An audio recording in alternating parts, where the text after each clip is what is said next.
Welcome back to our Real Love Scenario. Real Love Scenario. We're back with another episode. Yes, sir. Yes, sir. I want to thank everybody for listening. I'm just going to thank everybody for listening and watching every week. Because why not? Yes. If they weren't here, we'd be just, like we said, we like talking to each other about relationships, but this would all not be necessary just for a conversation between us. Correct. So that people get to join our conversation. That's the cool thing about our show is that our listeners get to join the conversation by writing in. Yes. And we're getting a lot of write-ins. Like, a lot. Trust us. We're trying to get to them all. Yes. But there are a lot of write-ins. Yes. And can I just address that really quickly? Sometimes it's not that we don't want to do them all, because we do, but obviously this is a weekly podcast, so we get more than one submission a week, which we really appreciate. But also sometimes you guys have the same questions, or your scenarios are very similar. So, if you're new to our show, if you're new to Real Love Scenario, perhaps kind of peruse what is out there already and see if maybe the answer is in a previous episode. I'm not saying don't write into us, because maybe your scenario is a little bit different, but if it's really similar to another scenario, we probably won't do it, or we won't do it for a little while. But yes, we definitely want to try to get to every single one. And we so appreciate you guys for writing in. For sure. So 2 things with that. Number one, people listen to you. Yeah, because these latest scenarios, when Rhonda's like, I need some more detail. These things are long. Like, Rhonda needs the details. I was like, I do. These are a lot of details, though. Long. There are some production elements to this, guys. So sometimes your scenarios are so long. So it's not me trying to intentionally cut things out, but we try to get your scenario in 90 seconds. I need to be able to read it in 90 seconds. 90 seconds, so exactly. Give me the details in a 90-second read. Yes. But I appreciate you listening. They're listening to you and giving the details. Yes. But we can get started. Again, it's free for you. It's free for you. But it means a lot to us. And it's Dre's birthday month. It is. So October, drop us a review. Land of the Scorpios. Time of the Scorpios. Oh, boy. Please leave a review. Make it 5 stars. Please. Oh, he putting the sauce on it. Put the review up there now. He put the sauce on it for y'all.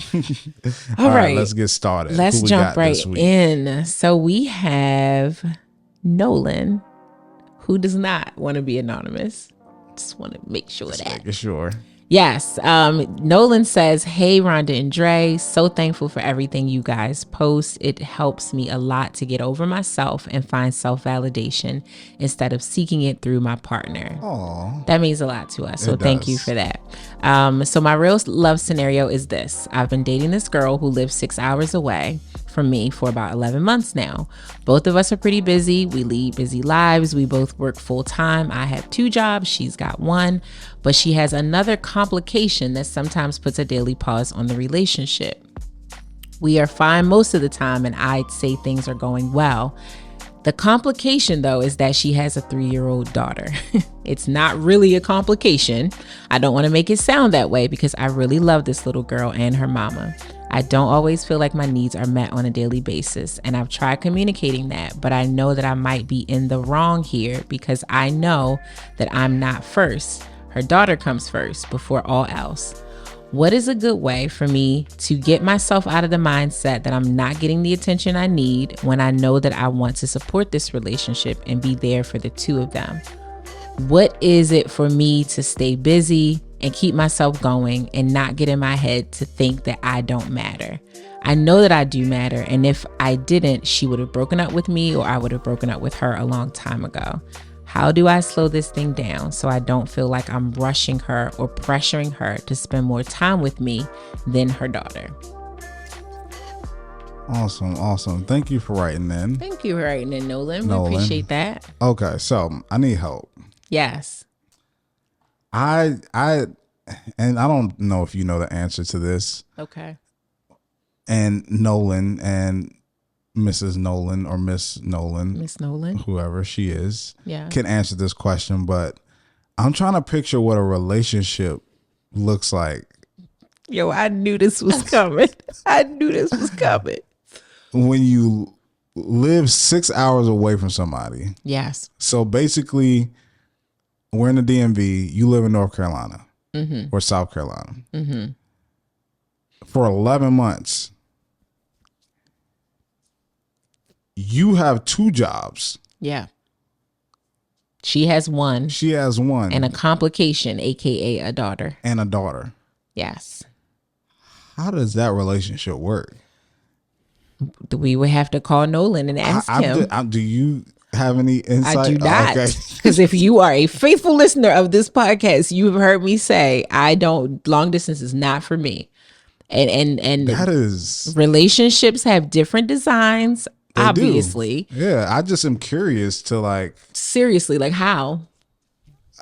Yeah. Because I think before we even get all the way into it, I have to put the disclaimer out there. That is going to shape a lot of what I have to say about this. Yes. If this was y'all in the same town and you live together or you live close to each other, my advice would potentially be different here. But you living 6 hours apart is going to play heavily into what I actually think about this overall scenario. But yes, it would not work for me. I could not be in a relationship with someone that I live 6 hours away from. 6 hours driving, 6 hours flying, 6 hours is not an option. It's not an option, but they're making it work for 11 months. And maybe they're in a transitional point in their life where they do have a lot going on.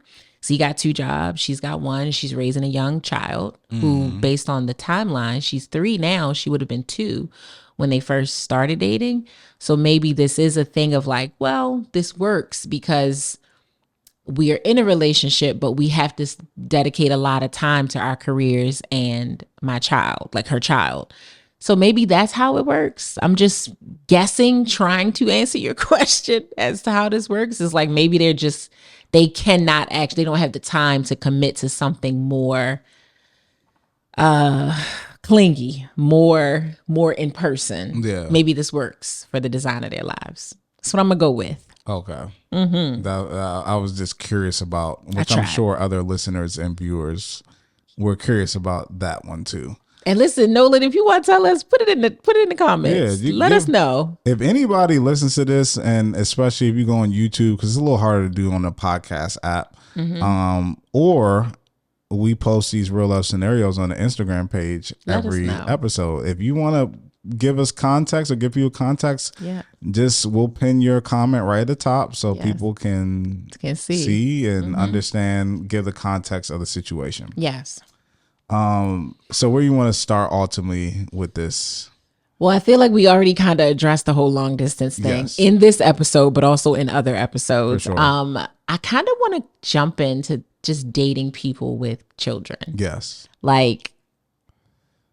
You are married to a woman who did not have you seen the little shade room post or somebody tweet that said they'd rather date somebody with a felony than a baby mother? Yes, I did.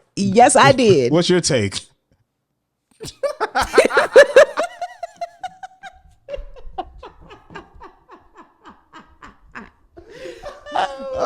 If you are only listening and not watching, you have to go to YouTube because I answered the question. I just didn't say anything. Look says a lot. Oh, yikes. It depends on what the felony is. That's the first question. What'd he do? What is the felony? Because if it's murder, then no, baby mama, fine. But I don't know if he stole something DUI, something crazy. Totally would rather deal with the felony. You'll be fine. You'll be fine. That is so sad. I'm not. Y'all know I try to be so diplomatic and positive, and kids are not a bad thing. Baby moms are not a bad thing. But it's just it makes things complicated sometimes, especially when the child is young, and not just because of this perceived drama, because some people have young children and there is no drama, right? Yes. The relationship didn't work out. These two people are not together. It's fine. When I talk about the other side of the drama, it is the sensitivity around this is their child.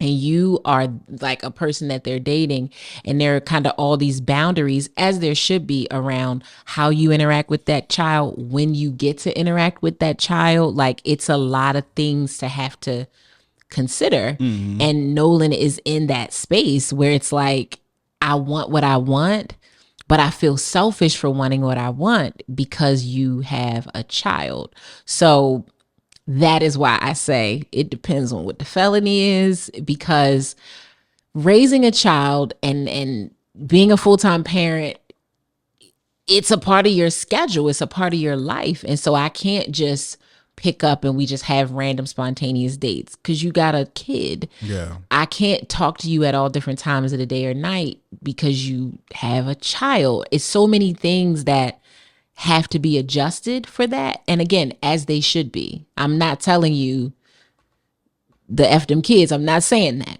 So it's just a lot to consider. Even if the other parent is not dramatic or anything, you want to date someone. If you're going to date them with a kid, you want them to be a great parent. And with being a great parent comes their child being prioritized as they should be. So yeah, that's a tough one. It's a tough one for me. At 39, it's damn near impossible to date someone without a child. They either got a child or been divorced. Yes. So they had kids from that divorce, from that marriage, or they just had kids and potentially more than one child with more than one woman. Yes. Yeah. I don't know. I feel like as I thought about people with kids more, so I'll first give my take on it when I was dating. But the first thought that came to my head is, I feel like a lot of times, and I don't know if this is disagreeing with your point or just maybe a different thought. A lot of times people don't want to deal with somebody with kids, and the explanation is thought to be because of the time and attention and things like that, to where I don't necessarily feel like that's the case. I feel like more of the case of why you don't date somebody with kids or why people don't want to is the idea of starting a family kind of fresh and anew. If they want to be serious with somebody, like having kids with that person, it being their first kid and having their first kid together. And that's kind of always the dream that everybody has when it comes to starting a family. Because when I think about people's attention, I've seen people with kids who don't give the kid attention at all, to where they will go out when you want to go out. They'll take a trip when you want to take a trip. And that kid does not stop them from living their life at all. And I've seen people who don't have kids get sucked into other things, whether that's work or so many different things that take their attention, to where they can't show up for you every single day because their attention is elsewhere. I think the kid thing is more just like, number one, I have to deal with another person. That's part of the relationship. Like this, there's a baby mother or baby father that's now part of this relationship. That's one issue. And two, it's like I had this vision for how I wanted a family to be. And it's great to be experience first with your person. And the fact that you can't experience first with your person, like, sucks. And I think for me, I never dated anybody with kids. I'm trying to think. I don't even think I've ever slept with anybody who's had a kid. Wow, Dre. That's very green. Let me see. But then again, I mean, I shouldn't say green, but considering all things, based on your age and based on how long you've been in a relationship, it kind of makes sense. Yeah, I'm trying to think if any of the people have. That's just too much people to.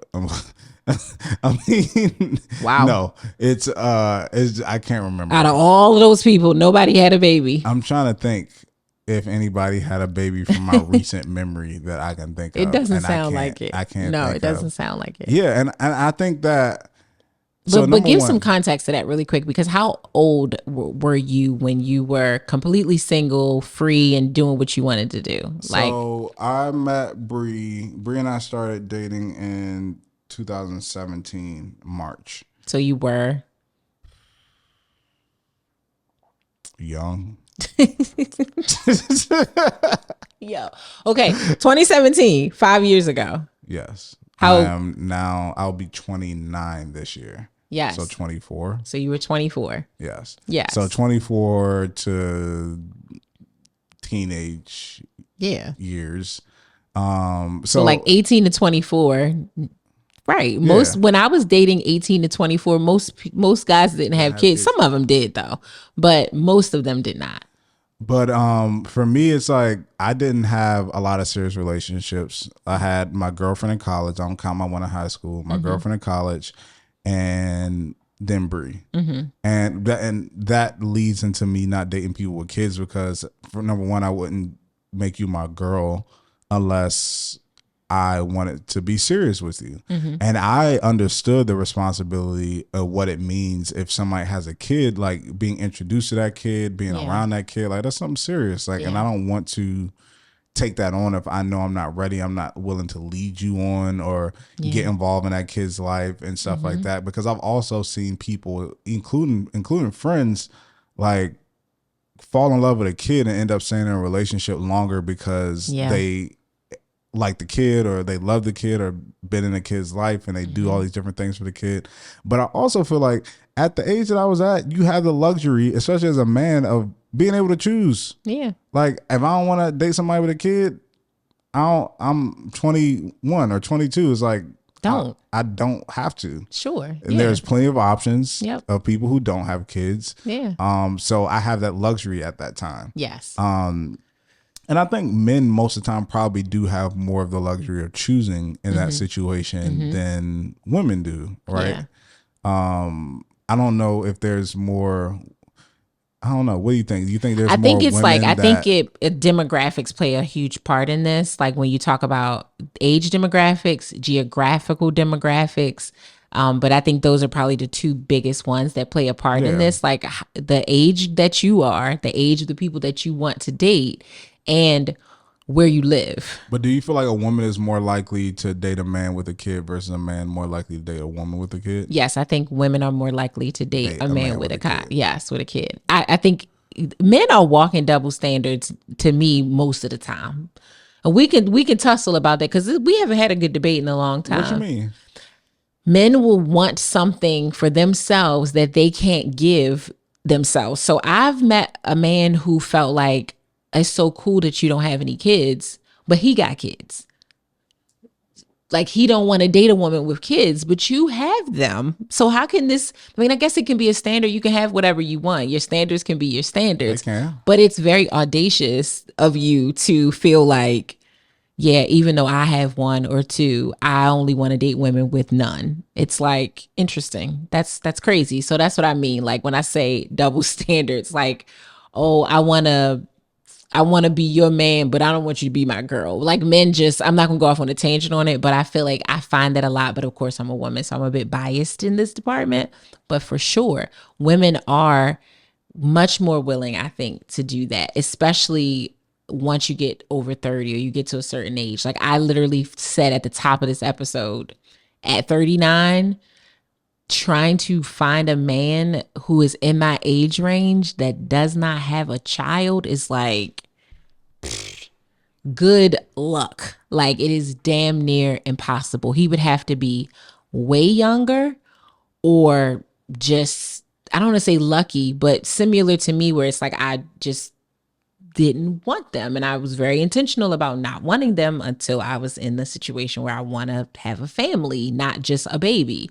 But yes, then I can't even, I'm really trying to think. My last,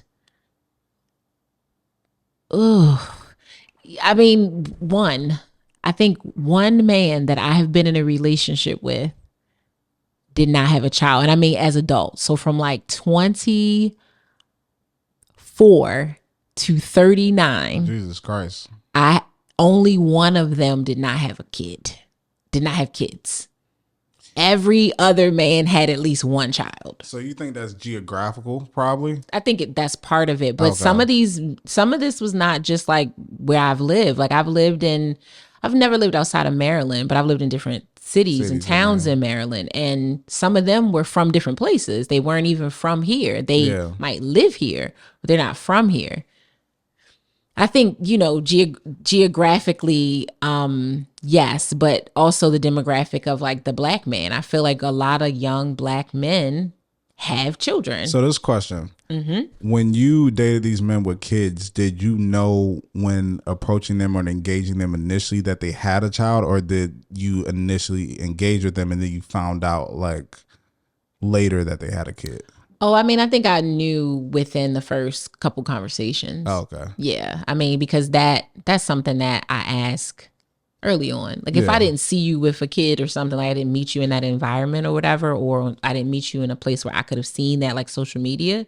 I ask, like, I want to know if you have children, if you ever been married, if you're currently married. You got to ask all the questions. Do you just have children right now? You got any babies on the way? You have to cover all bases. So yes, I knew quickly. And it's not ideal, but it's never necessarily been a deal breaker. There are children deal breakers for me, like number of children, number of moms. Yes. Once we get to certain levels, it's like, nope, I'm good. Because not just because of the perceived drama, but also the likely. It speaks a lot of who you are, I think. Yeah, it's like you were really, really busy. And also the likeliness of you wanting more. If you have 6 children and 5 moms, the likelihood of you wanting more is, to me, slim. And I don't have any kids and I want to be a mom. Yeah. So I need to know that quickly. Because if you don't want to be a father, I don't even want to waste time talking to you. Because I'm dating with intention. So there's no point. But yes, it's not a deal breaker for me. It's not. It's a difficult thing to manage sometimes, but it's not a deal breaker. Yeah, I can't imagine. Like, I feel like I would be, and my man gets a lot of flack, I would be a Russ if I were in that situation. Yes, you would totally be a Russ. But I just couldn't necessarily see myself doing that. Why? Because you would want it to be the first. Yeah, I would want it. And I feel like we talked about last episode about being confident. Yeah. I feel like that if that's what I want, that I'm not in a position of where I necessarily have to settle for that. But I know that there are, so I think that, I don't know, it would just have to, I could see myself, of course, for those listening, it's just your first time, I'm married. I'm speaking hypothetically, in my single days, but I think that it would have to, I think it could possibly happen. It would just have to be a situation that almost like, not creeps up on you, but more is like I'm in a situation or in an environment where I meet somebody and just like talking to them and they're like cool and I just enjoy talking with them and hanging out with them. Yeah. And then it's like you start to spend more time with them. You're like, oh, I really like this person. But then they have a kid, but you're like, but I really enjoy being around this person and hanging out with this person. So I could see it happening in that way. Of course.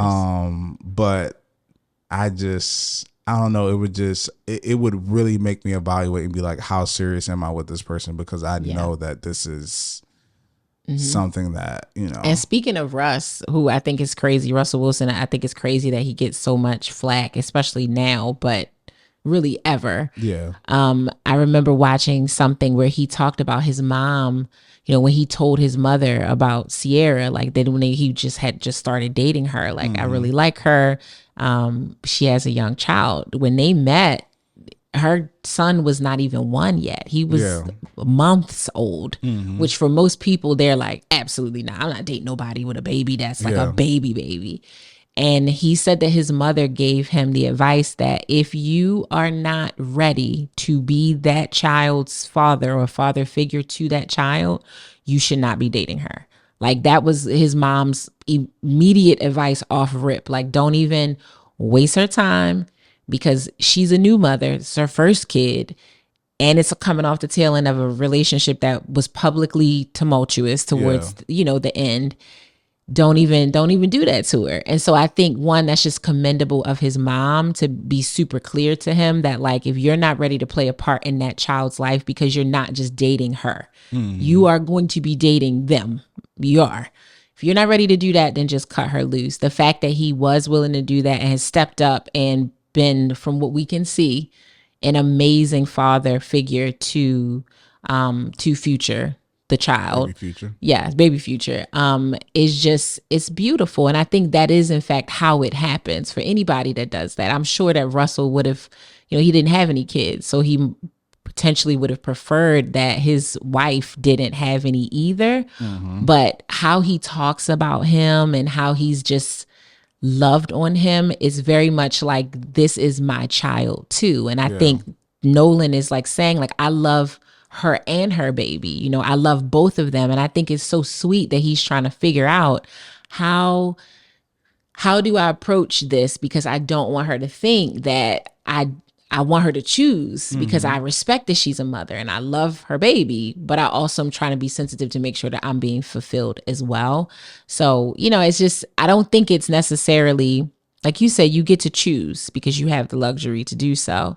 But I don't necessarily think it's a settling. It's just being like, yo, is this person dope? And how are they as a mother? I have met men, and some of the attraction to them is actually how they are as fathers. Like, it's like, okay, like, I actually get to see if this goes the stretch. I get a preview of the type of father you would be should we have a baby. So in some ways it's attractive. Yeah, Angela, for the girls, shout out to our sister podcast. Hey, Angela. Yes. She had talked about that on one of the episodes, to where she was like, she had to change what she was asking God for, because she was asking for a man with no kids versus asking for a good father. And Sean, who was her husband, he already had a son. He already had a child, but she was able to see like, oh wow, like he's a really great father. And he would be a great father to my kids. And when we have kids and stuff like that, which he is a great dad. So that was definitely I love Angela and Sean's story. I really, really do. There's so much to learn from that. And it almost breaks, it goes against the stereotypes that come with dating people with kids, because like Russell and Sierra, Angela and her husband, the baby was young when they met, like really young. So it's like, and that's her husband today, and they have their own child, and now that's a blended family, and it's great. So yeah, shout out to Angela. Digging more into this, I just want to know what his needs are that aren't being met. Yeah. Because it's like, y'all live 6 hours away. In our mind, your needs ain't met any damn way. Is it more of just quality time and conversation? Because that's difficult, because it's like, all right, if I'm trying to think of my life as, I'm guessing she's a single mother because you're dating her. So obviously a man is not living in the home. I wouldn't think. Correct. Right. So I'm thinking, all right, I'm a single mom. I work all day. And now, how old is the daughter? 3. So there's some type of childcare involved with that. Sure. Once I get off of work, I then have to pick up my child. Yeah. I have to feed my child. I have to take care of my child. I want to spend time with my child. Like, there's a lot that comes with the responsibility of having that child.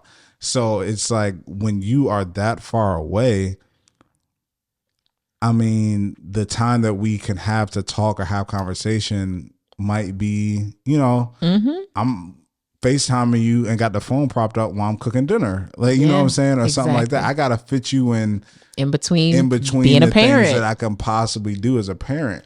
Now, of a 3-year-old. Like a 3-year-old cannot do a lot of attention anything on their own. Practically nothing on their own. So you have to be highly attentive. Yes. Exactly.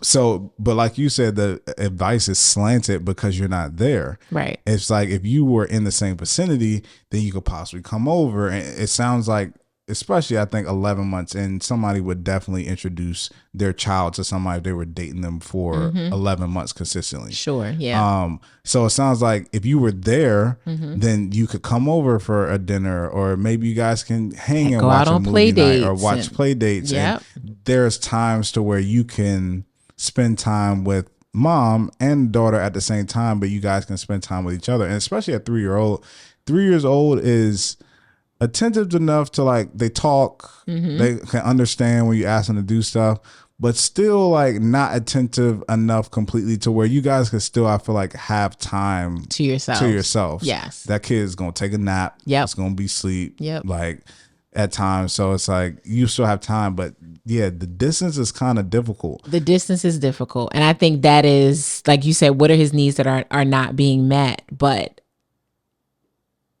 because if she is not doing the communication thing, I mean, it doesn't take much. I guess that's what we're trying to say. It would not take much in this situation for your needs not to be met, because I don't know in what cadence you all see each other. Like, is it you see each other once a month, once every 2 weeks, and then you talk on the phone every day? Like, you work and you also work 2 jobs. Exactly. Is it like one Monday through Friday, one on the weekend, or are you doing double shifts every day? I feel like it sounds really difficult to manage, and I'm almost impressed that this has worked for 11 months. Yes. I just, as I'm reading through it and dissecting the words, it's just when he says, I try to communicate that, but you know, he feels like he might be in the wrong because, you know, your daughter comes first. And I just wonder, like, how you communicated it or what you communicated it, because I think that that's really important when it comes down to talking about what the issue is. Because I feel like a lot of times in relationships or just in conversation, whether it's friendships, intimate relationships, family, that sometimes you diagnose a problem for somebody and they may not feel like that's the issue, but you feel like that's the issue. So you may have communicated to her how you feel and that you feel like your needs are not getting met. And in your head, you're equating your needs not getting met is because she has a daughter, to where she may not feel like she's not able to talk or anything like that because of her daughter. She just may feel like maybe it's work or your job where your slots of opening isn't matching up to what her openings are in her day. So you equate it to the child, but she might not look at it that way. So I feel like that's why it may be hard to have that conversation, because she may not agree with that being the issue at all. Absolutely. And I will say, in my little bit of experience with dating long distance, most certainly not 6 hours of long distance. We talked about this on a previous episode, but it just requires a lot more intentionality on making a person feel special. And she may really be missing the mark because she is either very busy with being a mom, but like you said, life or his schedule, but you have to figure out a way to do those little sweet nothings. Like my ex, who we lived 2 hours apart, like I said, he would do little things that if we were together physically closer, it might have looked different, but I would get little surprises. Like, I drink coffee. Everybody knows that. He would send random Starbucks gift cards. If we lived in the same town, he may still do that, but it would probably more so look like us grabbing coffee together. But although we couldn't do that, I still felt like I was having coffee with him because he paid for it. He sent me a gift card and it was thoughtful. Or we would plan virtual dates. So maybe she's missing the mark on remaining connected to him with the distance, because it's already difficult. It's already, if you're anything like me and you like crave physical attention, not sex, but just physical intimacy, like just sitting next to a person, being able to touch a person. If you can't do that, you gotta be super intentional about how you spend time. Like quality time times 5. It has to be through the roof, because it doesn't take much to chip away at that. It doesn't. I mean, again, I think about, like you said, setting the phone up while she's cooking dinner for a 3-year-old and you trying to have a conversation with him. You ever tried to have a conversation in a room with a 3-year-old? Yeah, it's difficult. It's not going to happen. No. With the baby's going to be a part of this conversation. For sure. You're not going to be able to be like, mom's on the phone. Mom's on the phone. That's going to work for like 10 seconds. It's going to be, mommy, mommy, mommy. Look, mom. Da, da, da. Or the game is playing or they're on something and it's loud. It's like, how do you do it? Yeah. How do you really do that? There is no real way to, I don't want to say for you to feel like a priority. There is a way, but to his point, he's coming to grips and terms with, I am not number one. And I do like this person. And I want to get into, it's kind of going to be my next question to you, is like, when does that shift happen? When does it happen? And how does it happen? But he's really looking for advice right now on how to get out of his head about it. Yes. Like, I'm coming to terms with the fact that I will not get as much quality time as I want, but I want to be with this woman. How do I give her space to be a busy single mom, but still feel like I'm in a healthy and happy relationship? Also, on the flip side of that, want to bring up something that's really challenging in relationships. Mm-hmm. And that's finding this balance of not letting being passive when it comes to certain things become the norm. So it's like, if you make allowances for somebody in a particular situation, sometimes they can fall into a thing if you continue to make those allowances as thinking that that's okay to be the norm. Yeah. You know what I mean? Yeah, so absolutely. It's like, if you are sitting there just like, oh no, it's fine. Go ahead. Or no, if you got to get off go ahead. And you just keep doing that, she might start to think that like, it's actually really okay. It's really okay. Yeah. Right. And for you, it's not okay. You were just trying to be accommodating and trying to be, gracious and nice and like allow somebody to do things that you're really not okay with, but you're just like, oh, I'm just trying to be reasonable. I'm just trying to be nice. And it's hard to try to find that balance though, because you do want to provide somebody grace and be like, okay, or like, I understand. But if you do that too much, or you don't express actually what you want in the situation, or you don't say anything, like if she's like, oh, I gotta, it's okay if I hop off. It's like, no, it's fine. Let's set up a time to talk again. I really want to talk to you before the night's over or something like that. Versus just being like, okay, no, it's fine. Like whatever. Yeah. Yeah. It's cool. It's like, even if you are disappointed, you can like letting that emotion go, not saying that you be like, what? But it's like, okay, like I get it. Somebody can read that and be like, dang, like don't worry, like I'm almost done. Once I put her to bed, yes, I'm gonna call you right back. Okay. Yeah. Like they can see that on your face. So that's advice that I would give to him, is like, when you're dealing with somebody in relationships, and it ebbs and flows, like find that balance of not of being speaking up for yourself, advocating for yourself. And with kids, it is so sensitive.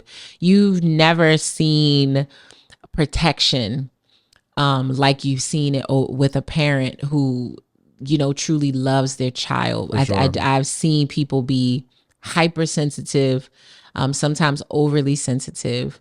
I don't even have any birth children, but I have gotten OD sensitive about my god kids because they're like the closest thing I have to a child. So you become this like almost like a bear about them. So it is a very daunting conversation sometimes to almost like challenge, or for him to say, hey, I know that you have to be a mom, but I also need you to be a girlfriend. Like you got to figure out the balance. I can imagine that that's difficult to say, but also difficult to hear, because while he's potentially packaging it perfectly and saying like, hey, I just feel like I'm not getting enough attention, she's hearing, I mean, do you not understand that I have a baby? Like I have a kid. You knew that from the beginning. There has to be a sweet spot and a balance on, yes, I am a mother. Yes, I do work. Yes, I have a career. But if you say you want a relationship, you got to find time to work that in as well. You got to fill all the cups. You really do. You may give your child 90% on Tuesday and your man 10% on Tuesday, but then at some point he's got to get 92. Like maybe on Wednesday he gets 70 and the baby gets 20, or maybe it's a day where he gets 100 because she's with grandma or she's with her friends or whoever. You've got to find a way to balance it all. You got to work hard for anything that you say that you want, regardless of all of the circumstances. Not to be a Dre, but putting it into a sense of like a metaphor and an analogy. Like I have a full-time job, full-time career. You are a full-time entrepreneur and in the space that we are in, but you have clients and other things that you have going on. I have a job, I have a family, I have dogs, but we prioritize and make time to do Real Love Scenario because it's important to us. Mm-hmm. It would be easy right now. Y'all don't even, it's late. It is late. This is the latest we have ever taped our show. Our show. Yes, latest we've ever taped our show. Both of us would love to be in bed right now. On a normal day, we would be. Yes. We would be in bed right now. For sure. But we are prioritizing it because we have busy schedules coming up for the next couple of weeks and we have to do what we need to do because we want this. we want to make this work. It would have been easy to just be like, oh, let's just cancel it for 2 weeks. Let's just, you got to travel for work. I'm traveling for my birthday, like whatever.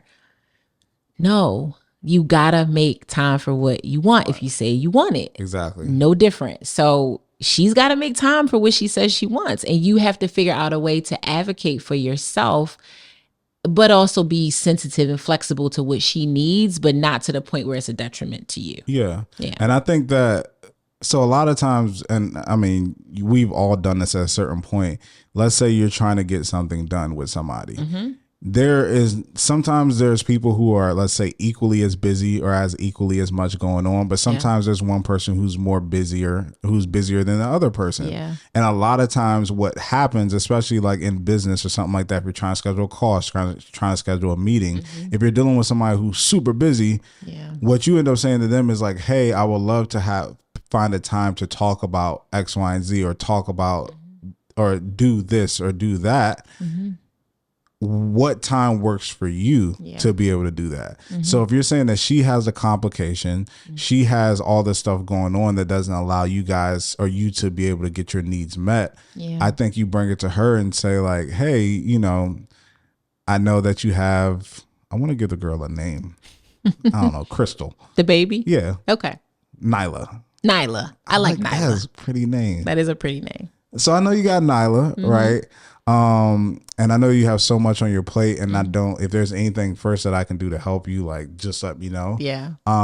But one thing that I would like to do is be able to, you know, spend more time just us talking about our day, or like, I would love to be able to, I don't know, whatever the need that you need met from her, and just saying like, what does it look like on your end to be able to, for us to make that happen. So then she's able to create something that works for her. Yeah. Versus like you trying to force maybe what you want into the time that you want it to be. Yeah. Because maybe she can do it. It just may look a little different than what you imagine. And welcome to relationships. Compromise is a huge part of that, right? Welcome to relationships. It is. That's a huge part of the thing. It's like, if we could all get our way, like, you know, it would be great. But that's one of the things that I always tell people when people ask like, why are relationships so hard? Because I'm like, this is the first person, when you're in a relationship with somebody, this is the first person in your life, and probably the only person in your life that you'll ever have to love and compromise with. And it's like, when you think of your relationship with your parents, you love them, they love you to death, but what your parents said went. Like, you don't have any say about that when you were growing up. They love you, you love them, but what they say goes. When you have a kid, you love your kid more than anything in this world, but what you say goes, and they have to listen. Your relationship is the first time where you love them and they love you, but you have to come to a compromise. You can't tell them what to do. You can't tell them how to do it. They don't have to do anything. You can make requests. You can make requests. You can have discussions. You have to compromise, and that makes it hard. So in that, like, you have to kind of meet her halfway when it comes to certain things. Because number one, you have to understand what situation you decided to go into. We take ownership over all of our over all of our decisions. It's like, you decide to be in a relationship with someone who's 6 hours away. You decide to date someone who has a kid. You decided to work 2 jobs. Even whatever the excuse or reason why you chose to do them, hey, that's up to you. But these are decisions that you made. So you have to understand that there are certain things that come with every decision that we make. There are pros and cons. And understand that in this situation, it is a fact that she's going to have times to where she won't be available to do certain things because she has a child. And there is nothing that really she could do about that. And there's nothing that really you can do about that in certain moments, because that it will be her priority. You are a grown adult. You can take care of yourself. That 3-year-old cannot take care of itself or herself. No. She is responsible for taking care of this human being. So that will always trump you to a certain extent. And there's nothing, and that's not meaning that you're not a priority to her. Of course not. But she is responsible for this life. Yes. That is completely different. She knows that if she doesn't talk to you for a day or even give you any attention for a day, you will be fine. Yes. She cannot do that to that 3-year-old. She cannot neglect that child. She cannot neglect that child for even a day. Nope. Not for a moment. For a moment. It's catastrophic if she does that. You know, it made me think about just asking this question or your thoughts on it around when that transition happens, because you know, you've seen, I'm sure, the debates around, you know, who comes first, the husband, wife, you know, if you're married, husband, wife, or the children. And there's schools of thought on both that it's the kids. The kids are most important, where others are like, nah, it's my spouse. My spouse is first and the kids are second. I personally believe it is your spouse. I believe so too. Yes. To a certain extent. Yes. Of course. Like realistically, I think if these are your kids, you both will be like, it's the kids on certain things. But I feel like right now, I brought that up because it's like, Nolan, you are her boyfriend who lives 6 hours away from her. You don't share a household and you certainly aren't married. Yeah. So while you need to feel important in this relationship, I don't think you are in a space yet where the priority has shifted to you becoming one and child becoming two. Child is one. Hell, you might even be three, realistically, based on the design of the situation. Herself, her job, these things might actually really be ahead of you because of how things are set up. So I think you got to be realistic with that. What you do to change your mindset around it is just understand, like you said, who you chose to date. You knew what the situation was. But another piece of advice that I want to give to him is, maybe there are things that you can do to help alleviate some of the burden that she has. Maybe it is setting up, you know, time where she can go and enjoy just mommy time to herself, like not with you, not with the baby. Like maybe she needs a break. Maybe she needs a refresh. Another little tricky, maybe sneaky way, this might be bad advice that works, is like, buy some things for the kid to keep them busy. Suggest that the child gets signed up for dance or a sport or piano lessons or something where that kid is now in something for a couple of hours in the evening. Mom still has to get them there because you're not in that town. But that might open up those 2 or 3 hours where you now have mom to yourself because baby is in class or in camp or in whatever, or baby's occupied with this new cool game that you found and ordered and sent there. Like, it's just a just because gift. But realistically, you kind of sent that there to like distract child so you can get a little more quality time with your person. And another thing that me and my ex would try to do, I think I talked about on the long distance episode, is like that marathon dating where when you do get time or when you do set up to spend time together, that you just try to spend a lot of time. Like so that carries you through. So that may be time where you set it up so that the child is not necessarily there. Not that you had an issue with her, but that you just get undivided attention, and it makes up for the misses that you have been having for the last couple of weeks because of your schedules. Yeah. So it's ways around it. But more than anything, if you really want to be with this woman and you really see a future with her, you have to understand the position you are in right now, which is the boyfriend that lives 6 hours away. Yeah. And I think when you said, when does the priority shift? It's tough because, like I said, up until 18 years old, as a parent, you are legally responsible for this human. Mm-hmm. So it's like, I have obligations and responsibilities. That's just first and foremost, like those have to be taken care of. Of course. And as the child gains their independence and are able to do more things on their own, then that alleviates some of the pressures off of me and responsibilities off of me. But especially from infancy, like, you know, till it's going to be a while. I mean, 5, 6, 7, 8, like there's still certain things that, I mean, what age can you really leave a kid by themselves at home? You're looking at the teenage years, honestly. Absolutely. Like, you know what I'm saying? So And then like, what is even a overnight? Like that kid may be in 12th grade, 11th grade by the time you're comfortable really like overnight trip or 2 nights or taking a weekend or something like that away. And it's, you know, that child will always be a priority because like I said, legally I'm responsible for this life. Yeah. So I don't know if it ever really shifts necessarily. But I think that all of us in certain relationships, people have their priorities. Like in certain relationships, their priority isn't always you, whether they have a kid or not. Sometimes their priority is themselves at certain points in the relationship as they're trying to figure things out. I know initially in my relationship with Bree, she had a lot of things personally that she was just mentally, emotionally, from a work perspective, just trying to figure out. I was not the main priority in the beginning. It was her trying to figure her own self out. Yes. But in that, I aided her in that and understood, and we communicated like, all right, this is a focus of what we're trying to get on track in this moment. And then, you know, once we get this back on track, then, you know, we'll be able to shift the mindset to go this way. Yeah. So still working in partnership with one another. But that's one thing. I don't think I'm jumping around, but that's one thing in relationships that I never necessarily got if you're being intentional with somebody. It's like if you have a problem, we have a problem. And we are going to attack this together so that you can get over it and then we can move the next thing.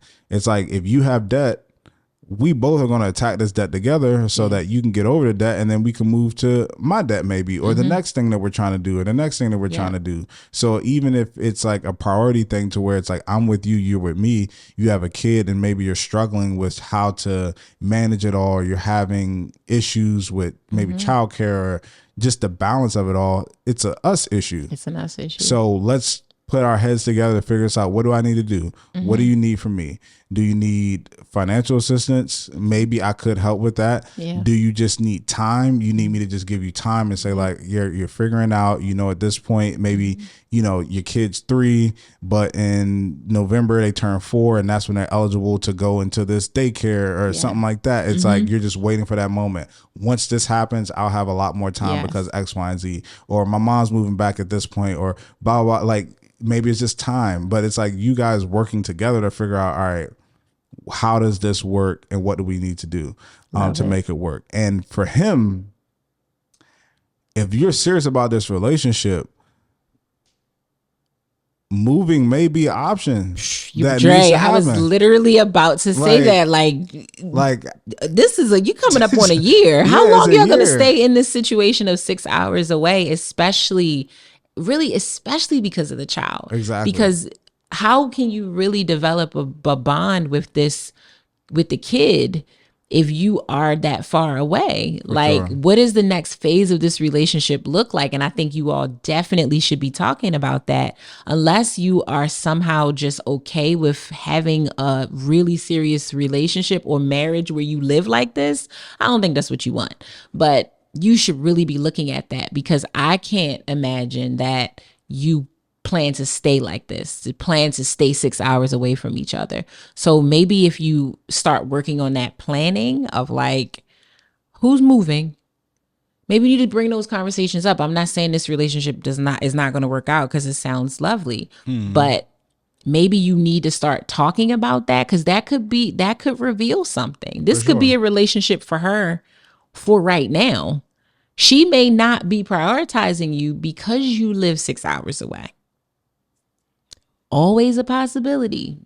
That may not be the case, but it's always a possibility. She may feel like this is only going to go but so far when you live 6 hours away. So I want to go to one of his questions.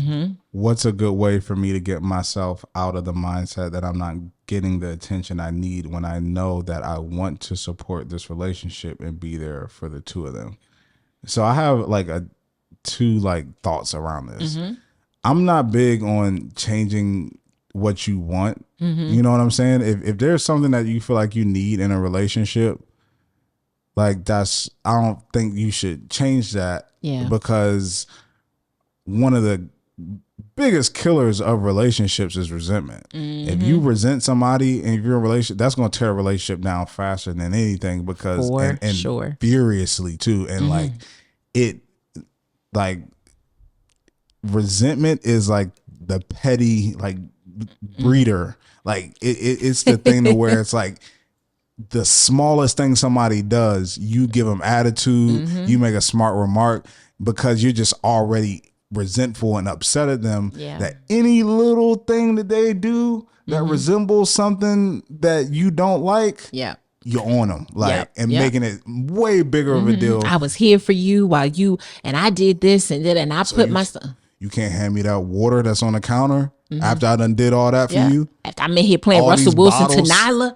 All these bottles that I handed you, like, you know, it's like all these, you know what I'm saying? It's like resentment will get you petty real quick and create so much division in a relationship. So it's like, I'm not big on you necessarily changing, but I also revisiting what I already said before. It's like, you know what situation that you're in. You need to give the woman a little bit of grace, you know, and understand that she's caring for a whole human being. And you need to, you know, try your best to, I know a lot of people, and I, like you said, we wish we have details, and I stopped mid-sentence because I know a lot of people say they communicate things, but I'm just very curious of how they communicate these things to these people. Like, what are you saying? How are you saying it? Sure. Because what you think you may have communicated, you may not have. You may not have. It goes to that question where we talked about Steve and Marjorie Harvey, where they struggled with what she was saying was not what he was hearing, and they had to be super intentional about asking that. Like, I just said something, but before you respond, tell me what you heard me say. So that may really be a problem. That is such a good point. That you say you said it, but what did you say? How did you say it? I think it's a good exercise for somebody. It's like, hey, like, I feel like I've been trying to communicate something to you, but I don't feel like you're necessarily receiving it. I don't know if I'm not blaming you at all, but it may be something that I'm doing wrong. So I just want to see this. I'm going to tell you how I feel. And can you just tell me what you think I'm saying? Yeah. And then maybe that will help us understand like what, you know, where the breakdown in communication is. And I feel like that can be an effective exercise because I agree. I think that if you have somebody who loves you and then you have somebody on the other side who, like, two people that really love each other, if you communicate something that I'm doing is hurting you or not showing you attention or not, you know, doesn't make you feel good, I'm sitting there like, number one, I'm sorry because I had no idea I was doing that, or that wasn't my intention to do that. Sure. And then my mind goes to like, all right, how can I remedy this situation and how can I make it better? So I think that if this person, if she loves you and you love her and you're communicating something to her, I think that maybe she's not necessarily receiving what you're saying or understanding what you're saying, or the way you communicate it wasn't effective to where she's receiving what you're trying to say. Because I think if she did, then you guys, if she cares for you like you're saying that she does, you guys will be able to find out a solution. Absolutely. So I think it's just a breakdown in communication more than it is like her ignoring you or, you know, dismissing you. Yeah. I think it's just a conversation. I definitely agree with you. And I think, like I said, it's sensitive because it's a kid involved and you don't want to make it seem like you're kind of having a temper tantrum, but you're not the child. But I'm not saying, let me disclaim this because I don't want y'all dragging me. But I think one of the worst things you can do in a relationship is not advocate for yourself when it comes to you feeling like you're not getting attention, because it is very easy to get attention outside of your relationship. Super easy. Not saying that that's reason for cheating or a breeding ground for cheating, but it is a breeding ground for wandering. And then you can succumb to just attention. I mean, like, you can literally pick up your phone right now and get attention on social media. You can walk down the street if you're a good looking person. You go to these two jobs. There could be someone there who doesn't know you as intimately as this person does, but they are giving you attention. And then that becomes like enough for you to step out on this relationship, all because you couldn't figure out how to advocate that, hey, I don't feel seen. I don't feel heard. I don't feel loved all the time. I don't feel like you prioritize my needs. You need to be able to say that and give your person time to turn it around. And also not just say that, but tell them what you need to feel seen. Yeah. Like how you can see me is by da da da da da. How I feel loved is when you remember to text me in the morning or when you message me in the middle of the day. It is figuring out those things, and so that your person can get the tools so that they can make you feel this way. It could be something as simple as that type of stuff. Like, I love a little midday text message. Yeah. I love a little, what did you have for lunch today? I love that stuff. That just tells me that you're thinking about me. And that's attention that I like. I don't need it to be like, hey, baby girl, you gorgeous, you beautiful. Or baby, I want to see you every single day. Love that too. But sometimes it's just those little check-ins. You know what I think the biggest issue is as we round it out with the last two questions? Is that number one, he says, I know I do matter. And if I didn't, she would have broken up with me, or I would have broken up with her a long time ago. How do I slow this down so I don't feel like I'm rushing her or pressuring her to spend more time with me than her daughter, more time with me than her daughter? I think the biggest issue is not necessarily even the daughter. I think you're unclear about where you stand with her. And that's making you uncomfortable. Yeah. It's like the fact that you say, like, I know I do matter. And if I didn't, she would have broken up with me. Like, for me, I'm trying to think of my relationship with Bree. I didn't have to do a sign of her not breaking up with me to use that as knowing that she liked me. Yeah. You know what I'm saying? It's like, the truth be told, that's not a good sign. Yeah, it's like some people stay with you even though they don't actually want to be with you. Exactly. Sad. So it's like, just to say, like, I know that, she wants to be with me because she hasn't broken up with me and I haven't broken up with her. It's like, I mean, what does even breaking up look like? You guys don't see each other on a regular basis.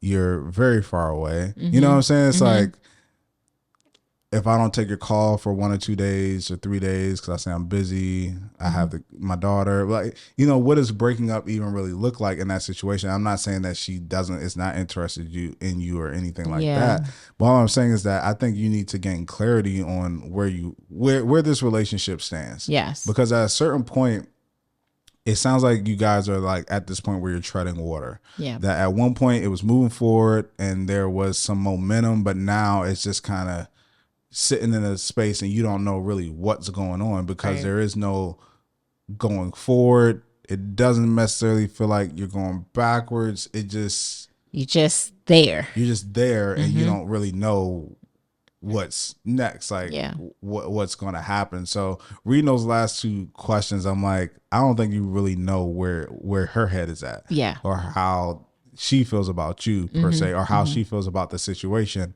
or the arrangement. So I think that you need to have that conversation with her as well, as far as like, I think it's at this point at 11 months in that it's time to talk about like, what do things look like moving forward? Absolutely. Because at that much time of an investment, like, I would think, and he did not share how old they are, but it's a year in. And so, yes, this is usually that's a transitional period in most relationships. So it's like, yes, where are we going? What are the next steps? And how do you feel about this? Because like I said, it sounds like he really likes her, really loves her, and is fond of her child. So it sounds like you want a future. You're kind of sort of saying she does too, but like you said, it feels like you're not 100% sure about that. And it sounds like maybe on your next visit, because I would encourage you to kind of have this in person. For sure. But yeah, to like really sit down and just express what you need, but also just get a sense of like where her head is. And does she really see this as a long-term situation? And if she does, then you all have to figure out the communication versus the comprehension and how to improve upon that, which could look like lots of things. Little midday text messages, or you figuring out how to get 2 jobs in the same city as her, or her figuring out how to relocate herself and her child to where you live. It could look as grand as that, or as small as I just need to talk to you a little bit more. We just need to text a little bit more. We just need to have some little virtual dates a little bit more. But figure that out. Absolutely figure that out. So we hope we were able to help you, Nolan. Hope so. Yes. Tell us how you're making this relationship work. Yes. From 6 hours away. That's a question that I have. For a year. We want to know. You can actually write back in and tell us that. Right. With 2 jobs. You impressive. But listen, if you want to write it, no, I'm just you like how? That's like the other going back to Game Boy.